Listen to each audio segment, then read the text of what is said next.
پشاور میں بارش کی وجہ سے مین شاہراہیں زیریاب آ گئیں۔ یونیورسٹی روڈ، خیبر روڈ، تہکال، سوری پل، گل بہار اور صدر میں سڑکیں تالاب کا منظر پیش کرنے لگیں۔ ٹریفک کی روانی متاثر، گاڑیوں کی قطاریں لگ گئیں۔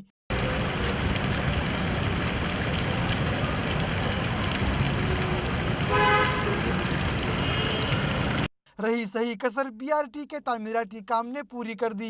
جگہ جگہ پر جاری تعمیراتی کام اور کھودے گئے گڑھے پانی سے بھر گئے۔ نکاسی آب کا بہتر نظام نہ ہونے کے باعث بی آر ٹی کے انڈر پاسز میں کھڑا پانی مشینری کے ذریعے ہٹانے کا کام جاری ہے۔